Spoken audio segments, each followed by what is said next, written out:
I'm here talking with my friend Kern. Kern, do you want to introduce yourself to everyone who might not know who you are? Absolutely. Hello and hello, CraftCon. I'm excited to be here. My name's Kern Carter. I'm an author, and I like to say I'm an author that has gone through so much of the process from self-publishing to publishing with indies to publishing with big publishers. So I feel like I'm experienced in a lot of ways, and I hope to share some of that with all of you today. Yeah, you also have a great one of my favorite Substacks about writing, which is writing. You still writing our superstars, right? Yeah, writers are superstars. Yep. Yeah, I love that you go through the whole process there, and you really kind of you talk a lot about like the first books that you wrote and kind of like how you were blocked with them and blocked in different ways. So like, could you talk a little bit about like how you think about blocks and like maybe what one of the biggest blocks that you've had is? Yeah, for sure. I think early on my block was actually figuring out how to write a novel, period. Like I thought because I'm one of those people who want to be an author since I was like a child, since I was like 8. So I thought, well, I know how to storytell. I've written all these little short stories and mini books as a kid and as a teenager. So once I got to writing my proper novel, I was like, oh, this is going to be easy. But then I realized that novel writing is actually as much um craft and technique as it is storytelling. And I had to learn the technique part. I had to learn the technical stuff. I had to learn the craft. So it took me 6 years to write my first novel because I really didn't know how to, as wild as that sounds, I didn't know how to write a novel. So my first block was craft, like figuring out all the techniques, understanding how to build characters, understanding how to include suspense, all of that stuff. Like that was my initial block. And that came or I came through that through a lot of studying, a lot of reading, speaking to other authors, like being an author, I think is, or at least in people's minds, it feels like this very solo kind of mission that you're on. And to an extent it is and it can be, but I think if you are brave enough to open it up just a little bit and start speaking to other authors, start speaking to editors, you'll find that it could be a little bit more communal. And that really helped me. So I think getting over my first block was just like figuring that out, the craft. Yeah, it's so interesting because like even when you say that word, like craft comes from craftsmen use craft. Artisans use art. Like drafts, like the word draft is like right there front and center. And so like we often forget that like this this is a profession that has a lot of like blue collaredness, like craft Mm, into it. Like it's like a it's may not you may not think of it as like a working man's like profession, but like they like bookbinding is a like very craft heavy thing. Like it's a very like there's a lot of stuff you do with your hands, and so that you said it is like I mean obviously totally agree, but like I remember when I was like, wait, the craft of writing is craftsmanships. Like craftsmen are people who like work with their hands and do this stuff, and yeah. I work with my hands. It's wild, right? It's wild. Like, and I never thought about it from that perspective, although I have written a piece on my Substack comparing the business of writing to more professional businesses like that you can actually get certifications for and stuff like that, because I feel like the path is very similar if you approach it like that. If you approach writing from a very strategic perspective, I think it's actually very much like a blue collar job for sure. Yeah, and well, and if you think of it, it's like, well, okay, you want to build a boat. Like, Mm, you know how to build a boat? No, you sat in a boat. You've maybe been you've maybe even used a paddle boat, or you may be a great canoe human. But like, do you know how to? Would anyone be like, I'm going to build a boat today? And then like they're like, oh, this is being harder than I thought. exactly. Exactly, right. And that's the thing with writing. I think because everyone can write, or like for the most part everyone can write, you think that writing well is easy, and writing well is not easy at all. And we're not even talking, we haven't gotten into what comes after the writing, but writing well on its own is not easy. So I think that trips people up a little bit, that you actually have to be good at this, and being good at this takes work. Yeah, well, and also like you said the thing about community, and we think of like writing as solo, but like let's go back to building a boat, right? Like building a boat is probably like you've got maybe one human, maybe two people. I'm thinking about like a canoe, But like what happens once that canoe is done? Like you bring all your friends over, you talk about it, you're like, "Oh, this is how I shimmed this area." And this, "Oh, that's interesting." You start and like you become a better boat maker by like making the boat and then being like, "This is not a great boat, guys, but like how did I make this boat better?" Yeah, exactly. Exactly. Yes. Perfectly said. Can you make it concrete for us? Like what is like one thing that really like snapped into you and how did you actually just like take us to an example? Yeah, no, that good question, fair question. A couple of things. The first thing that I think I really struggled with was how to grow my character throughout the entire novel. Like that I don't for some reason that was a very hard struggle for me. I think with the first I don't even know how many drafts, my character was just flat and it was not they were not growing their growth as I advanced in edits, their growth was inconsistent. So sometimes they would speak some way later on in the middle of the novel, then later on they would kind of revert to where they were at the beginning of the novel. So then the growth was inconsistent. So for me, the part that I remember the most is like, how do I create an actual believable character arc from with this main character? Like that was my biggest struggle. So I had to it took a lot of reading and working directly with an editor. I was fortunate early on to work with an editor through this like program thing that happened here in Canada. I was able to work with an editor and they just chop my stuff up and they're like, no, this is wrong, this is you're not this is what you're missing in this part. But the character building, that was toughest part for me. Yeah, okay. So now, I mean, the from the work that I've read of yours, like it's kind of like a strength now, like right? Like I Yes. mean, like it's so like how do you started and you're like I don't know how to do this. Now you're like an artisan, a master craftsman at like doing this thing. Like how do you think about character now compared to how you thought about it then? Now I start with the emotion of the character. I need to know before I write, and this is actually before I start my novels. I need to know what main emotion am I dealing with, meaning what main emotion is my main character dealing with.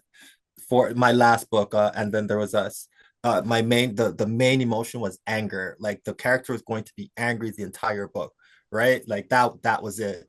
Um, and that's how I think about it. I think about the emotion first, and then I'm able to build story around that, knowing that this is the emotion that they're trying to overcome. This is the emotion they're fighting with the entire novel. This is and then that plays into the character arc. That plays into the decisions that they make. That plays into the events that happen in the story, right? So and their reactions to all those things. So for me, it starts with like the pure emotion, because I think anyway, at least in novel writing, the thing that is going to get readers or hook readers the most, other than the actual plot, if you're for most stories, right? If you're not writing literary fiction, other than the actual plot, I think it's the connection to the characters, the emotional connection to a character. If your main character, if a reader's not emotionally connected to the main character, it's even if you have a really, really good story, and even if you're telling like thrillers, right? Like where it's super plot driven, if there's no connection to the character, I think it's really difficult for a reader to get into it. So that's where I start. I start with the emotion now.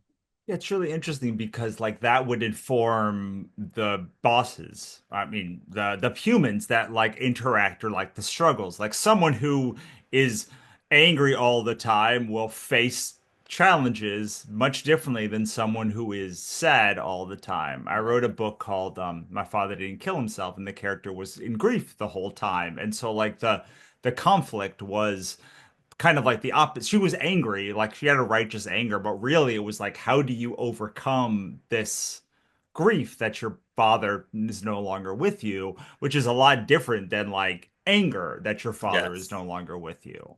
Yes, absolutely. Yeah, it changes everything. Like once you're able to identify that emotion, at least for me, it informs so much more of the story and it becomes easier for me to write and build characters. And then also too, it actually helps me build the sub characters, the side characters, because I know like once they're coming into the main character's life or main character's purview, like I know how the main character is going to react to them. So now I can actually adjust the way I bring in these side characters and stuff like that. So it's for me again, it all starts with that identifying that emotion.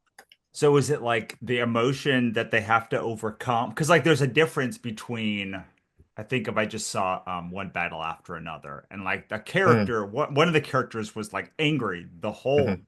time, there was no change of the anger. But like, there's a lot different between if you're like anger to acceptance or like anger to wisdom or anger to even emotional regulation. So like, Yeah. is there a transformation that you think of where Oh, they're going to, absolutely. or Yeah, yeah. So my last for the same novel, and then there was us. It was anger to forgiveness. Like she was struggling to forgive her mom for some abuse that had happened.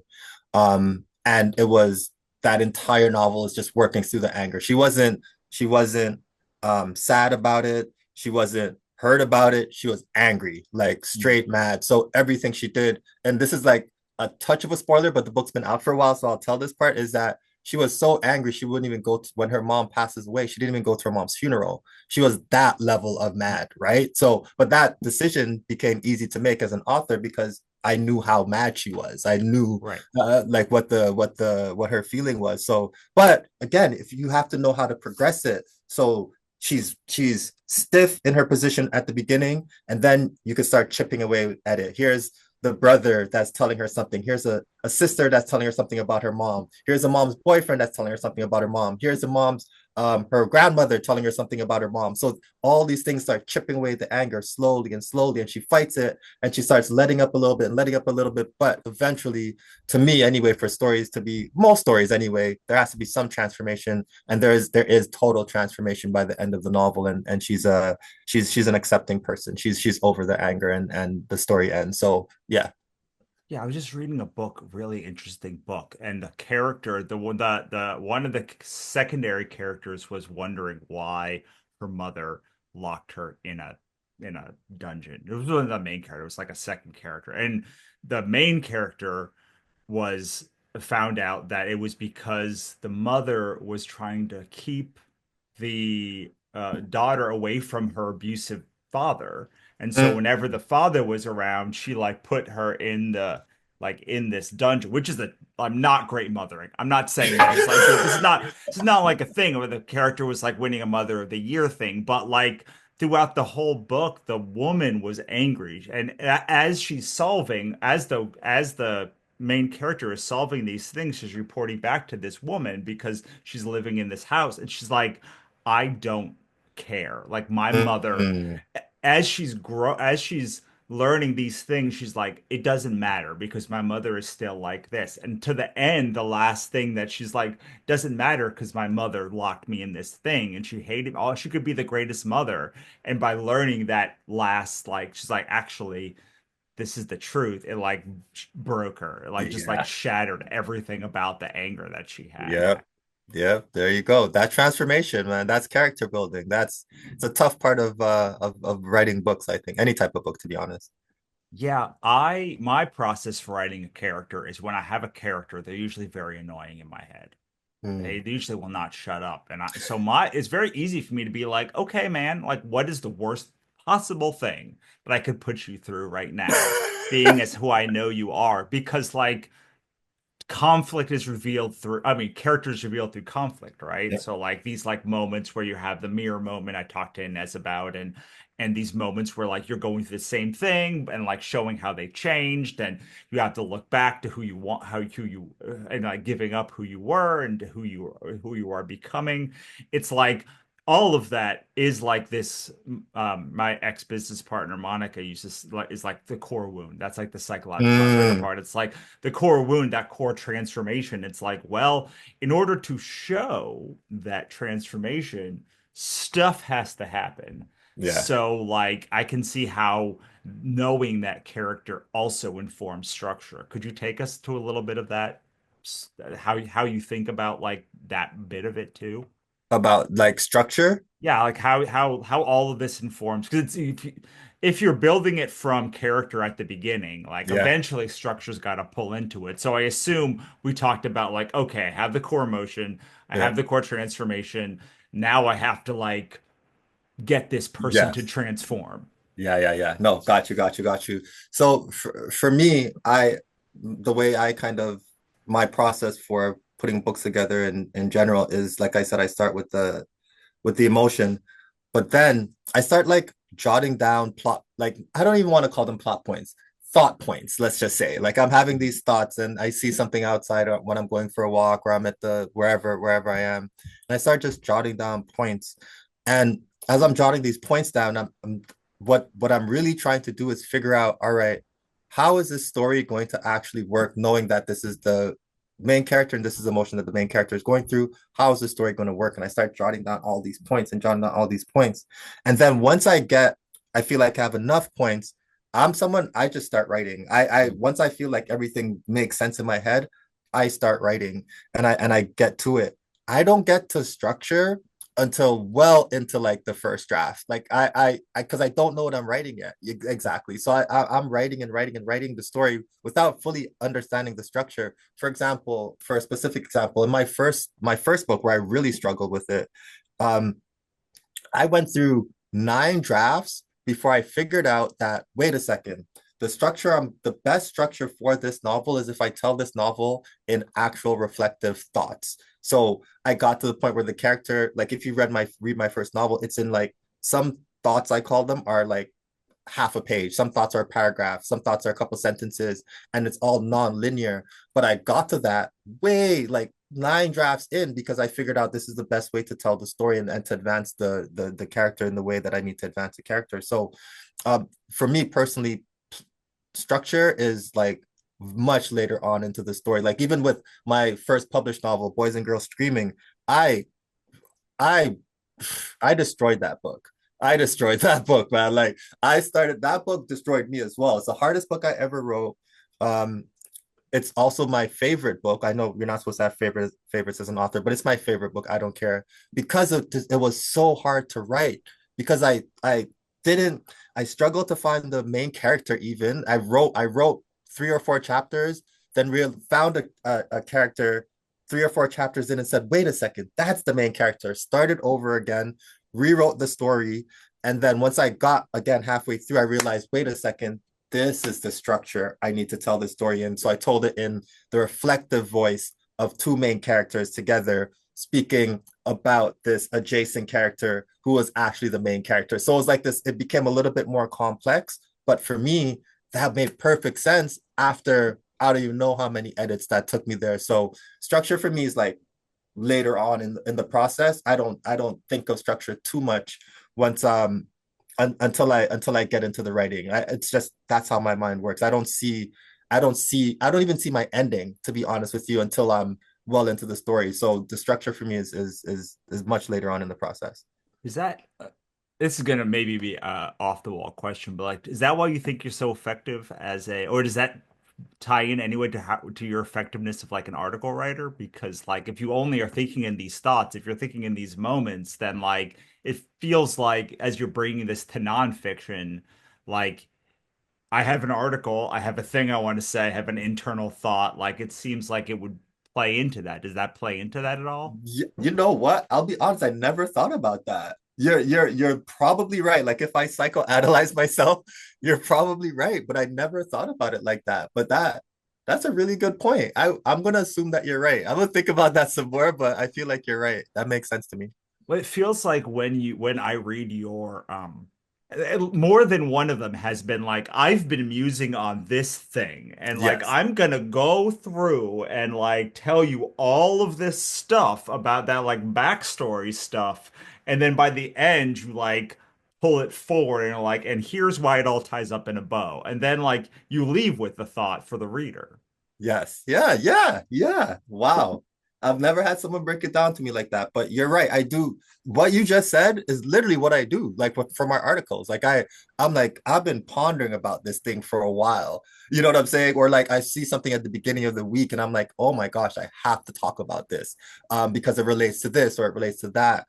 And I just go in on it. And you're right. Like I want, there's an aspect of it that feels like immediate. Like I need to get this out. But then the context part of it becomes important too. So that for me, that's where research comes in. And I do a lot of research for most of my pieces, unless they're super personal. And that research portion adds context. And then I'm able to kind of bring it together for the reader. But yeah, to your point, I also like, I'm telling the reader up front what I'm talking about. You know, like I don't for everyone has different ways about going about things. I think for Substack, for article writing, very specifically essay writing, like just like you need to hook people. And you don't have to, it's not a novel where I could kind of play around a little bit at the beginning. So I'm telling you, reader, this is what we're talking about. And then I'll go back and, do the fancy Mm. stuff. But I'm telling you off top, like this is what this is about. Let's go. Yeah, so I do both things. My second novel was an epistolary novel told on blog posts between two people, and I Mm, did that because there's like I've been writing blogs for like 6 years at that point. So I was like, I don't know how to write a book, but I do know how to write a blog post because I've done this hundreds of times. So it was a lot of that. But what I found was that my fiction and nonfiction had the same universal fantasy, which mm, was like giving people agency. So mm, almost all of my books are about somebody who sees an injustice and like then takes like a normal person. So much of them is fantasy, but it's like a human who is in over their depth, who doesn't know, like doesn't have powers against like gods who are way more mm. powerful than them and finds a way to control their destiny. And then when it's nonfiction, it's like take control of your author career is like the Yes. thing that I say. Do you find that there's like any threads like that between the two things? I, The my not my yeah, nonfiction fiction and and nonfiction. my Yeah. novels. Um, I think for me, there's a thread of Seems like there's a lot of self-discovery in both yeah, things. self-discovery, yes, but also of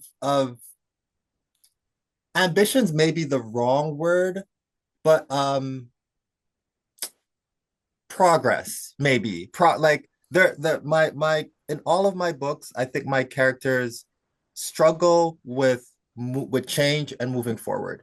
Mhm. Like if I had to sum up all of my characters, they really struggle with change and moving forward. And I think if you if I extrapolate that out to my article writing, what I the reason I called my newsletter writers are superstars is because I actually want to give writers confidence. Like that's my number one thing. Like you should feel confident coming in as a writer because to me, writers, you probably know this better than I do. Writers struggle with confidence a lot. Like it's just this thing that for some reason we struggle with. Maybe it's an artist thing, but writers I find very specifically struggle with confidence.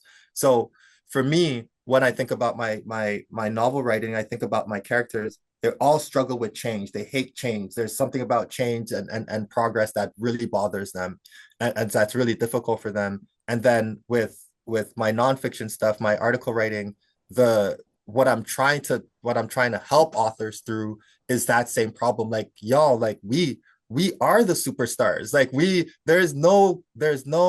um there's no movies, film, culture, video games. There's none of that without writers. Like we are the central parts of culture. We just don't know it. We just don't because we don't stand and raise our hand and we don't get shoe deals and we don't people don't count our record sales and it's not mute like because we don't stand front and center in the culture like that, we feel like we're somehow background when writers really are the center of culture. So for me, I'm instilling confidence and hoping that people could jump into this with the idea that they could do a lot more and be a lot more. Um, and yeah, that's similar to my novel writing. And you do it, to be honest, you do a lot of that as well. I feel like you give authors the utmost confidence. Like, hey, here's an actual strategy and a plan and steps to do this. Like, this is not, I'm not guessing, like I'm speaking your voice. Like, you're not guessing. You're like, here's what you could do to get this level of success. And you might not get the sell a million books level of success, but I bet you could make money and I bet you could get a little bit more exposure. And I bet you that you know what I'm saying? Like Yeah. you make it very, very clear for authors. So I think that's what attracted me to your writing, like right off the bat.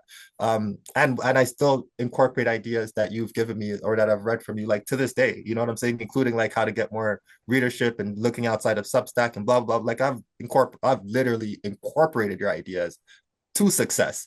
So I think you do that a lot as well. So you could probably understand. Oh yeah, absolutely. And thank you for that. I will say that since you were like you're not sure like why like writers have like I have a theory. Tell me. Okay, so writers in order to be a great writer, you have to simultaneously live in two worlds and hold it in your head at once. The first is the audacity like you have never been heard. Mm, So like you have to walk through this world just to be like, I'm writing a book. Like I wrote mm, a book. Like my words, I thinking in my head, I write it down, and then now you buy, read, and adore.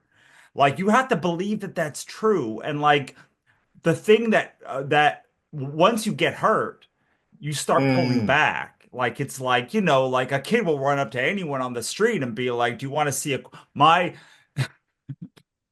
my niece yesterday, I was talking to my grandmother and to my mother, and she's like, she just like she took the phone and was like, "Do you want to watch me do something?" And I was like, "No, sweet, I'm talking to your grandmother now. Can you give me a second?" She's like, "Can I call you back?" And she's like, "No, I want it now, or don't even bother." Basically, she said some other less less like erudite words than that, but like she was like, "No." And then I was like, "Okay, well, I guess whatever." So like that audacity, you have to Yeah, have it, yeah. but you also have to have great empathy. Mm, Like you've been hurt too much. And the mm. thing with empathy is like to embody the characters, to embody the structure, to do all the like to write a great book, you have to be so, Yes, like wholly empathetic. And yes, like that is the opposite of audacity. Like you can't like what if you come and you see somebody and you really like are empathetic to them, it means like you were like almost exposing yourself to them so you can live like them. That's a really hard thing to do. And yet we have to live on these two sides of the string and have to yes. make them connect, and like they are at odds in our head at all times. Oh, I love that. Audacity and empathy. I love that. That is literally it. Literally it at the same time. And how do you carry those? Yeah. How? Right? Like, Yeah, I whew. mean, all of life is the contradiction, but like that specific thing when I'm sitting there, I'm watching people. Oh, you got this half. Most Mm, writers are very empathetic. Like they don't we are taught to not have audacity. To like, yeah. oh, it's not good. Like it's not good to tell someone to like that to buy this thing from you. Like that's not okay in this world. Like you have to be humble. Yeah. And I'm like, so half of what I say to writers is like, yo, it is narcissistic to write a book. Like, it's Yeah. okay. It's It okay. is. Like, it's It is. okay. But Yes. like, if you are not okay with that world where like you have written a book, it causes a cosmic dissonance, kind of dissonance in your head that you can never get over. And you're Yeah. always struggling against it. You can't get over it because like you think that it's not okay. Yeah. Yeah. Oh, that you nailed it. You absolutely nailed it. I'm with you. That's going to be my new explanation now. I love it. Awesome, awesome. Sounds great. All right, so we've talked kind of about structure. We've talked about, I mean, pacing. We've talked about character. Like, as we wrap up, like, let's bring it all together in like one thing. Like, if you were to go back to young Kern and be like, I have this thing that can cut like a year off your struggle, like of like doing Mm, this thing, like is there something that is knowable? Because like some of this is just like, well, in 6 years you'll have all these other life experience that we, but like, is there something that's like knowable and implementable by someone who has written no books that like is could be really impactful for them that could get them over a block? wow. Great question. One thing. So this I'm good. I think this is the one thing. I know this is I don't know how people are going to take this. Anyway, I think the one thing is s- study the industry. I know that seems like that's not craft, that's not whatever, but what really the reason I got my first book, I self-published my first two novels. The reason I got published after I'm like, all right, I'm not self-publishing anymore just because of whatever reasons, right? And I love self-publishing to be honest, but this was just a path that I had chosen to take. So after I said I'm not going to self-publish anymore and I wanted to get published, the thing that actually calmed me down the most and made me the most confident was studying the industry, looking at who was getting publishing deals, looking at the types of books that were getting publishing deals, reading the popular books and understanding. the current state of the industry, a little bit of the historic part of the industry, and then the trend of where the industry was going. And that it just it centered me and grounded me to understand I am writing a specific type of book, and here are the possibilities for this book. And if I want a chance, a better chance of more commercial success, here's the type of book that I'm going to have to write. If I'm okay with writing this type of book with a lesser chance of commercial success, then accept that and write that type of book. But for me, once I committed in my mind that the first book that ended up being my first published book, once I committed to being like, you know what, I'm going to make this book a commercial fiction novel. Once I said those things, it's like, all right, well, this is what I'm writing. This is I'm trying to get a commercially viable book written. Period. Right? Like that really calmed me down. So I think I know it's not necessarily a craft thing, but I think it can inform the craft and understanding what type of book that you're writing, understanding where that book lands and sits in the current kind of ethos of the culture and what the possibilities of that book are, at least from a likelihood standpoint, because you never know, obviously, but just from a likelihood standpoint, I think that that would have, if I had understood that when I was writing my first self-published book, I think I would have made a lot different decisions of how I marketed that novel. Like I marketed the novel so weird for the type of book that it was. But if I understood that, well, no, this is a reflective book with not much commercial potential, but it has potential for impact and emotional connection, I would have marketed it way differently than trying to market it as this big commercial book, which it wasn't. So that's what I would say would probably be the one piece of advice I give. I actually think that it's very craft related because Okay. the biggest thing that people have when they come to coaching is like they will tell me something like my first book, I lost $10,000 in advertising. And I would be like, well, you're like, there's no expectation for you to have made money on adver like what makes you think that you were gonna like if you knew anything about advertising industry, you would know there's no like most series take 4 books to break even. So like why like you this is great actually because Yeah. like it's not the losing of the money, that's not great, but like you did a thing and that was not supposed to fail. That was supposed to fail and you failed. So Yep. like I don't know what people always ask me like what about X, Y, and Z. I'm like, I don't know, dude, because like you have to do X, Y, and Z to like get a publishing deal or like to get a book done. Like Yep. I don't know how your book is gonna go off 2 chapters. I can almost guarantee I can tell whether you have the chops to finish that book, like whether like but I don't know if you will. There's plenty of books that have 2 chapters written that never get finished. I can say like, ooh, that's a really good first chapter, but like, is it a great last chapter? I don't know. Like Mm. I can tell from the first book whether you have the writing talent or the writing craft to deliver a book at the end. But I cannot tell you if you will deliver that book Yeah, at the end. You got to write the exactly. whole book. Got to And then write the thing. yeah, exactly. So I think that if you want to, you said it's so great. Like you said you were going to write a commercial fiction novel. And that means that you have to do things to make your fiction commercial, Yes. or you have to accept that you are not making commercial fiction. Yes. Exactly. Exactly that. Exactly that. And then it makes decisions easier. And to your point, it does inform the craft. It informs the way, if you know what commercial books look like, which is a whole other conversation, maybe we'll have another time, then it informs the way you structure the book. Like Right. totally. Like I could have taken that book, Boys and Girls Screaming, in a whole different direction if I wasn't making a commercial fiction. I said it's commercial fiction, so the decisions I made with plot, how many acts, with how quickly things happen, with the pacing, like all of that was informed by that one decision to say, I am making this a commercial fiction novel. So I think it's a huge kind of a huge thing to be aware of and a huge decision to make as an author. Yeah.